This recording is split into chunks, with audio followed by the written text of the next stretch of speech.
Namaskar, and a very warm welcome to all of you in this episode. Today, we'd like to discuss a topic which is very, very important for all of us, and we get affected every year during these months. On 22nd April, we celebrated Earth's Day. And there were lot many activities which were undertaken by different groups, the schools, the governments, and other agencies to making sure that we save our Mother Earth. And we really try that minimum damage is caused to the environment around because of the human activities, and this is then left usually. I mean, we don't follow it up during the course of the year. I mean, during those days which we celebrate, I mean, it's very, very important. Everybody is so excited, but I don't know what happens to all of us that we tend to forget and we get involved in some other activities. But I came across in the last few days, which made me to believe that things are not that bad as at times appear to be. There are people who are concerned about saving environment, saving Mother Earth. Now, before I really get to the topic in detail and try to understand how can we really help saving Mother Earth and reducing the pace of global warming and I mean temperature soaring every year, let me share with you two episodes which I was talking to you. One was that some children of our school and the teachers took an initiative when they saw the birds which are in plenty in our school campus, that they were really suffering because of this scorching heat, because the temperatures in the month of April and now also temperature is very, very high. So what they did was that they created some nests and feeders and they placed them in a area which was in a shade so that they were not exposed directly to the sunlight.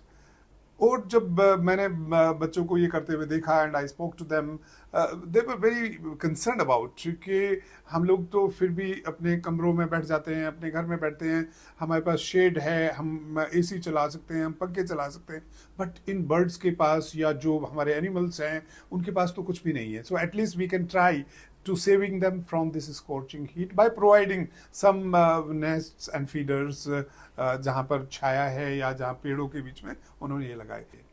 दूसरा मैंने एक documentary देखी एक television channel पर जिसमें Miss Sadhika Tiwari is talking about Eco India. तो वो एक क्लाइमेट चेंज के ऊपर ये बहुत काम करती हैं और इन्होंने वो डॉक्यूमेंट्री में दिखाया कि मुंबई को कैसे किसी एक पर्टिकुलर ग्रुप ने ये इनिशिएटिव लिया है कि हम इसको साफ करेंगे, ग्रीन करेंगे. और एपिसोड की जो शुरुआत है वो इस बात से होती है जब वो क्वेश्चन पूछती हैं एक ग्रुप ऑफ पीपल से, जिसमें वो कहती हैं कि how do you see Mumbai in 2050? So the first group talks about the Mumbai where they say that it will be absolutely green. It will be having lot many trees and plants around. The second group of the people say that we see Mumbai which is having absolutely clean beaches. There is no garbage, there is no plastic waste. And the third group, the people say that we see better clean nalas, drainage system than what it is today, which doesn't have any obstruction in form of plastic waste or something like that. So when this question was put to them, I was wondering that would my answer have been the same as these people have spoken? Because my answer was slightly different, because the condition may not be that great today, and in 2050, I didn't expect that it would become better. But what I realized later on in the episode is that this is the group of the people, they have come together and they're trying to really save environment. They would put that garbage at a place so that they don't really harm either the soil or the environment in any way. And they're working very, very hard for that. And this is not happening only in Mumbai. I think this is happening across the country and across the globe. तो यहाँ मुझे एक बात दिमाग में आई कि भाई क्या हम लोग भी, ये तो ग्रुप ऑफ पीपल हैं, बच्चे हैं जिन्होंने ये इनिशिएटिव लिया और उससे बड़ा फर्क पड़ रहा है. देखिए सरकारें भी, यूएन बॉडीज भी काफ़ी इसके ऊपर काम कर रही हैं, लेकिन होता क्या है कि वो काम होता तो बहुत अच्छा है, बट चूंकि हम लोग इतना ज़्यादा ग्लोबल वार्मिंग में कंट्रीब्यूट कर देते हैं अपने डेवलपमेंट प्रोसेस में कि उनका असर, जो अच्छे इनिशिएटिव गवर्नमेंट्स ने लिए हैं, उनका असर ही नहीं दिखता. तो भाई मैं एज एन इंडिविजुअल या आप लोग इसमें कैसे कंट्रीब्यूट कर सकते हैं? देखिए, आप ध्यान रखिए, ये बात बहुत छोटी सी आपको लगेगी, आपको ऐसा लगेगा कि ये बात तो हम सब जानते हैं, बट अनफॉर्चुनेटली होता क्या है, अप्रैल मई के महीने में, जून के महीने में हम लोग सब बड़े कंसर्न दिखाते हैं, हम लोग बड़ी चिंता करते हैं, हम लोग कुछ स्टेप्स लेने की भी कोशिश करते हैं। जैसे आपको मैं एक बात कहूँ कि अप्रैल के महीने में हमारे यहाँ नया सेशन शुरू होता है, academic session is from April to March. तो बच्चे स्कूल आते हैं, खासकर मैं स्कूल के बच्चों की बात कर रहा हूँ, और वो चाहते हैं कि भाई हम नए टीचर से मिलें, नई किताबें हमें मिलेगी, नया कुछ सीखने को मिलेगा, they are very excited. Then all of a sudden because of the scorching heat, high temperatures है, बहुत नुकसान बच्चों की हेल्थ को करते हैं, तो everybody becomes concern about the children's health, and rightly so. तो क्या करते हैं हम लोग? इमीडिएट एक्शन क्या होता है? या तो स्कूल बंद करेंगे या तो फिर उनके टाइमिंग्स कम कर देंगे। बिल्कुल सही है बच्चों की हेल्थ पॉइंट ऑफ व्यू से, लेकिन देखिए दूसरा बच्चों का नुकसान, कि जब बच्चे पूरा समय स्कूल में नहीं आएंगे या छुट्टी पे होंगे तो उनकी पढ़ाई का नुकसान होता है, उनकी लर्निंग का नुकसान होता है, तो नुकसान अल्टीमेटली बच्चों का हो रहा है।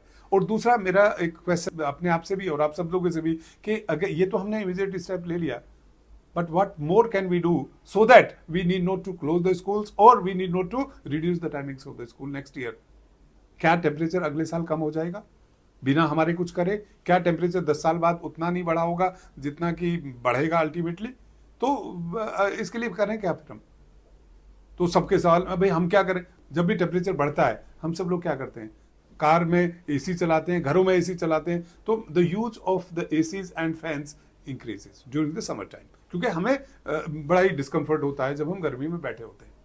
तो अब जैसे जैसे गर्मी बढ़ेगी वैसे वैसे संख्या एसीज की भी बढ़ेगी, उतनी ज़्यादा एसी यूज होते हैं जितनी गर्मी ज़्यादा पड़ती है। अब देखिए एसीज के अंदर अब देखें कि एक ज़माना था जब CFCs यूज होती थी, क्लोरोफ्लोरोकार्बन्स, ये गैस यूज होती थी, बड़ी डेंजरस गैस थी। आप देखिए कितना ओजोन लेयर को इसने नुकसान पहुंचाया, कितना कंट्रीब्यूट किया इन्होंने ग्रीन हाउस इफेक्ट बढ़ाने में। आप देखिए ग्रीन हाउस इफेक्ट क्या है, हम लोग किस बड़ी सिंपल भाषा में इसको समझते हैं कि हीट इज ट्रैप्ड, जो हीट रिफ्लेक्ट होकर वापस जानी चाहिए वो ट्रैप हो जाती है हमारी यहीं पर। और ये वो गैसेस प्रोड्यूस करते थे कि जो हीट और ट्रैप हो, जितनी हीट ट्रैप होगी टेम्परेचर हमारा उतना ही ज़्यादा बढ़ जाएगा। तो CFCs को तो सरकारों ने बैन ही कर दिया, ह्यूमन बॉडी ने भी बैन कर दिया। उसके बाद में हाइड्रोक्लोरो फ्लोरोकार्बन्स आए, उनको उनका भी नुकसान बहुत ज़्यादा था, उनको भी काफ़ी कम यूज़ हो गया है। अभी भी कुछ एसीज में हमारे यहाँ HFCs यूज़ हो रहे हैं, जिसको R32 भी बोला जाता है, और इसका भी इम्पैक्ट बड़ा नेगेटिव है, हालांकि उतना नहीं है जितना कि CFCs का हुआ करता था। लेकिन आप देखिए ग्रीन हाउस इफेक्ट में एक 1300 टाइम्स मोर कंट्रीब्यूट करती है देन CO2 एंड मीथेन। उससे तो कितनी डेंजरस ये गैसेस थी। तो गवर्नमेंट ने मिलकर के सबने यूनियन बॉडीज ने इसको वापस लाए कि भाई मॉडर्न एसीज में ये वाली गैसेस यूज ना करें। तो उसमें R22 प्रोपेन आ गए, और भी बहुत सारे उसको मैन्युफैक्चर करते हुए ये ध्यान रखा गया कि इन गैसेस का नुकसान हमारे एनवायरनमेंट को ना हो। तो वो तो काम सरकारों ने किया काफ़ी कुछ। लेकिन अब सवाल उठता है कि जब ये एसी चलते हैं तो उसमें इलेक्ट्रिसिटी कितना इस्तेमाल होती है, ये चीज़ मैं आप लोगों से शेयर करना चाहता हूँ। देखिए हिंदुस्तान में total amount of electricity which is used is around 1600 terawatt hours, which is around 1.6 into 10⁻12 units. इतनी टोटल इलेक्ट्रिसिटी कंज्यूम होती है हर इलेक्ट्रिकल अप्लायंसेस जहां भी हमें इस्तेमाल करते हैं। इसका 10% that is around 160 terawatt hours जो है सिर्फ एसी इस्तेमाल करते हैं। और कहा यह जा रहा है कि by 2030 this amount would become 20 to 30% जो कंजम्पशन होगा टोटल इलेक्ट्रिसिटी का, और by 2050 it will be 70 to 80%। अब the same is the situation on world scenario. ना वर्ल्ड लेवल पे अगर हम बात करें तो वहां पर 25,550 टेरावाट आवर्स टोटल बिजली खर्च होती है वर्ल्ड लेवल पर।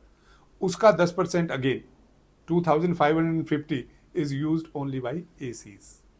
अब आप देखें कि जैसे जैसे नंबर ऑफ एसीज बढ़ेंगे, जैसे टेम्परेचर बढ़ेगा नंबर ऑफ एसीज बढ़ेंगे, नंबर ऑफ एसीज बढ़ेंगे तो कंजम्पशन ऑफ इलेक्ट्रिसिटी बढ़ेगा, और जो कंजम्पशन ऑफ इलेक्ट्रिसिटी है that will again add to the increase in the temperature. तो हम लोग क्या करें?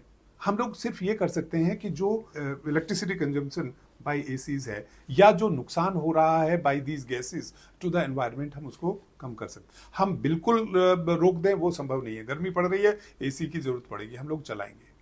लेकिन अगर उस एसीज को हम लोग 27 पे रखेंगे, 27 से नीचे नहीं ले जाएंगे। अब मैं ये क्यों कह रहा हूं कि आप 27 से नीचे नहीं ले जाएंगे? इसके दो फायदे हैं। वन, एक ये पाया गया है कि अगर आप टेम्परेचर 1 डिग्री सेल्सियस से नीचे ले जाते हैं, सपोज करो from 27 to 26, then there is an increase of consumption of electricity by 3 to 5%। तो जितनी इलेक्ट्रिसिटी आपकी 27 डिग्री सेल्सियस पे खर्च हो रही थी, उसका 3 से 5% ज्यादा खर्च होगी जब आपको 26 पे लाए हो। जब 25 पे लाओगे तो और ज्यादा खर्च होगी, आप 20 पे लाओगे तो बहुत ज्यादा खर्च होगी। सो अगर आपने 27 डिग्री सेल्सियस पे टेम्परेचर उसका सेट किया है, so your AC is consuming some amount of electricity but lesser than what it would have been in case you are running it at 20 degree Celsius. तो आपने इलेक्ट्रिसिटी बचाई। दूसरा, देखिए आप जब कभी बाहर निकलते, you would definitely get expose to that scorching heat, may be for a minute और 5 मिनट्स और 10 मिनट, डिपेंडिंग अपॉन कि आपको कितनी दूर उस खुले में जाना है। तो जब ये टेम्परेचर डिफरेंस बहुत ज़्यादा होता है, एक होता है आप 27 डिग्री सेल्सियस आपने सेट किया हुआ था, आप घर से निकले, आप बाहर गए, आपका 40 डिग्री सेल्सियस टेम्परेचर है बाहर, तो आपको तकलीफ तो होगी, आपको नुकसान तो हो सकता है, बट वो नुकसान उस सिचुएशन के मुकाबले काफ़ी कम होगा जब आप 18 डिग्री सेल्सियस पे कमरे में बैठे हुए थे या कार में बैठे हुए थे, अचानक से आप 40 या 42 डिग्री सेल्सियस पे जाते हैं। तो आपको जो हीट स्ट्रोक का खतरा है या हीट से जो नुकसान होने का खतरा है, वो सेकेंड केस में बहुत ज़्यादा है। तो आप देखिए कि आप बिजली बचा रहे हैं एक केस में, दूसरा आपको कोई नुकसान नहीं हो रहा। Your body becomes used to at 27 degree Celsius and you start feeling okay if you decide. तो अगर हम लोग, मैं जो आपसे बात कहे जा रहा हूं वो यही है सिर्फ कि हम कंट्रीब्यूट कर सकते हैं इन सेविंग द एनवायरमेंट। हम ग्लोबल वार्मिंग की जो पेस है उसको कम कर सकते हैं by reducing the consumption of electricity and that too just by reducing it in case of ACs. बाकी जगह भी हम कर सकते हैं, मैं वो बात नहीं ले रहा हूं, चूंकि बात गर्मी की ही चल रही है तो मैं सिर्फ एसीज की बात कर रहा हूं। आप देखिए कि आने वाले समय में तो हालत ये होएगी, एज ऑन टुडे जो the energy used for cooling the homes and offices total amount is less than the energy which is used for heating. 2050 में उल्टा हो जाएगा, the energy used for cooling would be more than the amount of energy used for heating. Cooling के लिए ज्यादा हो जाएगी, मतलब नेचुरली टेम्परेचर आपके चारों तरफ के इतने बढ़ जाएंगे एंड एवरेज टेम्परेचर आप देख रहे हैं हर साल बढ़ रहा है। सो हमें करना क्या चाहिए एज इंडिविजुअल? मैंने जो आपको एक बात बहुत डिटेल में कही है कि एक टेम्परेचर सेट कीजिए 26-27 पे, उससे नीचे ना जाइए, नंबर 1। नंबर 2, जो आपके मॉडर्न एसीज हैं, जिनको हम इन्वर्टर एसीज बोलते हैं, जिनके अंदर मॉडर्न गैसेज इस्तेमाल हो रही हैं, उनको खरीदिए। वो थोड़े महंगे हो सकते हैं इनिशियली, बट महंगे होंगे, बट उससे जो हमारा फ्यूचर, हमारा जो एनवायरनमेंट है वो बचेगा, हमारे बच्चों के लिए बेटर जीने की सिचुएशन होगी। तो जो मॉडर्न एसीज हैं उनको खरीदिए, इन्वर्टर एसीज खरीदिए, और आप ग्रीन बिल्डिंग्स के ऊपर जोर दीजिए। आप इस तरह से बिल्डिंग बनाइए सो दैट जो आउटसाइड टेम्परेचर बढ़ रहा है उसका इम्पैक्ट इनसाइड बहुत ज़्यादा ना हो। जब ज़्यादा इम्पैक्ट नहीं होगा तो नेचुरली आप एसीज को उतनी देर नहीं चलाएंगे। जो duration of usage of AC है that should also be fixed, उसको भी कम से कम रखिए। और तीसरी बात यह है, आप पानी बचाइए। पानी बचाना बहुत ज़रूरी है, क्योंकि अगेन यहाँ पर भी बिजली बहुत खर्च होती है। हालांकि ये मेरे टॉपिक से थोड़ा सा डिफरेंट है, क्योंकि पानी अदरवाइज भी कम हो रहा है हमारे यहाँ। और देखिए, पानी को अपने 1 लीटर पानी घर तक पहुँचने के लिए मैं किसी दिन दूसरे एपिसोड में आपसे बात करूँगा कितना हम एफर्ट्स लगाते हैं और कितना खर्चा होता है और उससे कितना एनवायरमेंट पोल्यूट होता है। वो 1 लीटर पानी की बात मैं बाद में बताऊंगा। अभी तो घर में पानी आ जाता है, हम भर लेते हैं, बिखेर देते हैं, we don't feel bad about it. तो अगर वहां हम बचाएंगे तो आप इलेक्ट्रिसिटी, जब मैं कहता हूं इलेक्ट्रिसिटी बचाओ, मतलब आप उतनी ही इलेक्ट्रिसिटी जितनी आप बचाएंगे, आपने सपोज करो साल भर में 1000 यूनिट भी बचाई हर घर ने, तो आप देखिए कितनी इलेक्ट्रिसिटी बचाएंगे। उतनी ही इलेक्ट्रिसिटी हम कम जनरेट करेंगे, और कम जनरेट का मतलब उतना ही कोयला हम कम कंज्यूम करेंगे, उतना ही कम हम न्यूक्लियर फ्यूल जलाएंगे, तो जो बहुत ज्यादा पोल्यूट करते हैं एनवायरमेंट को। तो इलेक्ट्रिसिटी बचाने का मतलब ये नहीं कि हमने खाली पैसा बचा लिया, नहीं नहीं, हमने एनवायरमेंट को बचा लिया। Generation of electricity through thermal power plant और nuclear power plant, hydro electric power plant भी काम कर रहे हैं, बट इनका कंट्रीब्यूशन 2 का बहुत ज्यादा है, तो आप वहां पे भी सेव कर पाएंगे। तो ये बात बहुत छोटी सी है, आप हेल्प करेंगे, आप ये फॉलो करेंगे, हमारे बच्चे भी इस बात को फॉलो करेंगे, और हमारे बच्चों को जिनके स्वास्थ्य की और फ्यूचर की हमें बहुत ज़्यादा चिंता है, उनके लिए हम फ्यूचर बेटर कर पाएंगे। तो थोड़ा थोड़ा कंट्रीब्यूट, आपको ये बात ऐसी लग सकती है ये तो हम जानते थे, बट आप याद करो, सिवाय ये बात करने के और अखबारों में पढ़ने के हम कंट्रीब्यूट क्या करते हैं टू मेकिंग इट बेटर? खाली बोल देने से किसी ने किया उसके लिए ताली बजाने से कुछ नहीं होगा, हम सबको कंट्रीब्यूट करना पड़ेगा। तो मैं आप लोगों से रिक्वेस्ट करता हूं कि प्लीज इस पर ध्यान दीजिए, मेरे सारे पेरेंट्स, मेरे सारे टीचर्स और बच्चों को भी हमारे को बताइए, so that we are able to contribute making things better for our children and for the mother earth and the entire universe. So with these words, I'll beg your leave and thank you very much. God bless us all. Let's meet in the next episode. Namaskar.